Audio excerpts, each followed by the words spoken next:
நம் உயிர் பிரிந்தால் நம் உயிர் எங்கு செல்கிறது என்ற சந்தேகம் நம் அனைவருக்கும் இருந்து வருகிறது. அதை பற்றி இந்த வீடியோவில் பார்ப்போம். மனிதன் இறந்த பிறகு மனிதன் உயிர் எங்கு செல்கிறது என்பதை தெளிவாகவும் உண்மையாகவும் சொல்கிறேன், கேளுங்கள். மனிதன் இறந்த பிறகு உயிர் எங்கு செல்கிறது என்ற கேள்விக்கு பதில் பல வகை. இது உங்கள் மதம், அறிவியல் மற்றும் ஆன்மீக அனுபவங்கள் பொறுத்தது. முதல் படியாக அறிவியல் ரீதியில் பார்ப்போம், அதாவது சயின்டிஃபிக் வியூ. அறிவியல் ரீதியாக மனிதன் இறக்கும்போது உடல் செயலிழக்கிறது, மூளை தனது செயல்பாட்டை இழக்கிறது, இதய துடிப்பு நின்று விடுகிறது.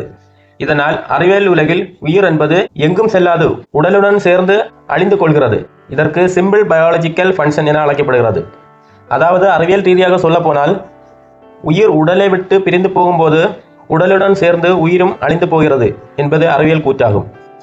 இரண்டாவதாக இந்து மதப்படி உயிர் எங்கு செல்கிறது என்பதை பார்ப்போம். இந்து முறைப்படி உயிரை ஆத்மா என்று அழைக்கப்படுகிறது. உயிருக்கு புனர்ஜென்மம் இருப்பதாக கருதப்படுகிறது. இறந்து போன உயிரானது மீண்டும் அடுத்த ஒரு உயிராக உருவாகுமாக, அதாவது இறந்து போன உயிர் புதுவொரு கருவாக உயிரெடுக்கும் என்று நம்பப்படுகிறது. ஒருவன் செய்த பாவம் புண்ணியம் ஆகியவற்றின் அடிப்படையில் அந்த ஆத்மா நல்லவனா கெட்டவனா என்ற பிறவி எடுக்கும் என்று சொல்லப்படுகிறது. அதிகமான பாவங்கள் செய்தால் ஆத்மா சாந்தி அடையாமல் உலகை சுற்றி சுற்றி வளமே என்பது ஐதீகம். மூன்றாவதாக இஸ்லாம் மதம் என்ன சொல்வது என்பதை பார்ப்போம். இஸ்லாம் மதப்படி உயிரானது ருக் என அழைக்கப்படுகிறது. இங்கு அதாவது இந்த உயிரானது அல்லாஹ்விடம் சென்று கியாம நாளில், அதாவது மறு உயிர்ப்பு நாள், ஒரு உயிராக உருவெடுக்கும் என்பது. நற்காரியம் செய்தவர்கள் சொர்க்கத்திலும் கெட்டவர்கள் நரகத்திலும் அனுப்பப்படுவார்கள். பரலோக வாழ்க்கை என்பது இஸ்லாமிய முக்கியமாக நம்பிக்கையாக கருதப்படுகிறது. அடுத்தபடியாக கிறிஸ்தவ மதத்தில் என்ன கூறுகிறது என்று கேட்போம். இஸ்லாம் மதத்திலும் கிறிஸ்தவ மதத்திலும் ஒரே மாதிரியான கூற்றுகள் கூறப்படுகின்றன. அதை பற்றி பார்ப்போம். மனிதன் இறந்தவுடன் அவன் ஆத்மா கடவுளின் முன்னிலையில் செல்லும். நல்ல காரியங்கள் செய்தவன் சொர்க்கத்திலும் பாவங்கள் செய்தவன் நரகத்தில் அனுப்பப்படுவான். மனிதன் இறந்தவுடன் அவன் ஆத்மா கடவுள் முன்னிலையில் செல்லும். கிறிஸ்தவ மதத்தை பொறுத்தவரை மறுபிறவி கிடையாது.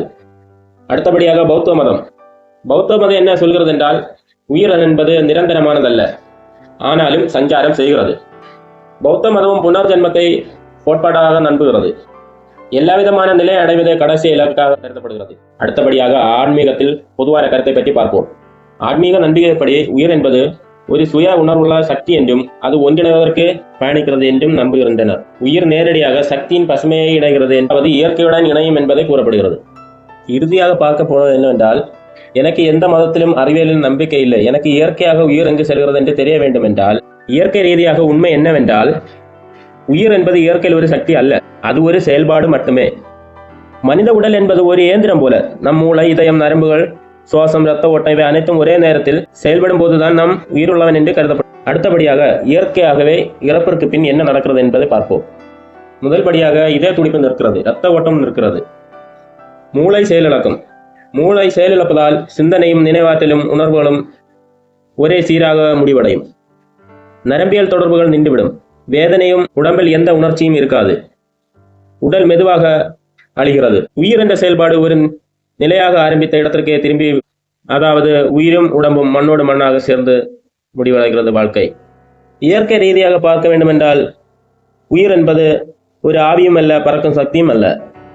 உயிர் என்பது எனர்ஜி, நம் உடலின் வேதிப்பொருட்கள் மாற்றங்கள், மனதில் ஏற்படும் மின்னழுத்தங்கள் மற்றும் உடல் உள்வினை ஆகியவற்றின் கூட்டுத்தொகை.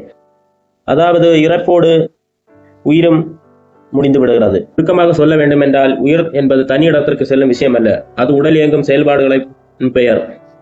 இறப்பின் பின் அந்த செயல்கள் நிற்கின்றன. உடல் மெதுவாக அழிந்து பூமிக்கே திரும்புகிறது. எனவே உயிர் எங்கு செல்கிறது என்பது இயற்கை பதில். எங்கு செல்லாது இயற்கையின் சக்தி செயலிழக்கிறது, உடல் மீண்டும் பூமியில் கிடைக்கிறது என்பதே உயர்வு. இது போன்ற வீடியோக்கள் பார்ப்பதற்கு எங்கள் சேனலை சப்ஸ்கிரைப் செய்து வைத்துக் கொள்ளுங்கள். முடிவாக உயிர் என்பது ஒரு கேள்விக்குறியே. Miracle magazine TV. உயிரை பற்றி உங்கள் கருத்தை பதிவிடுங்கள்.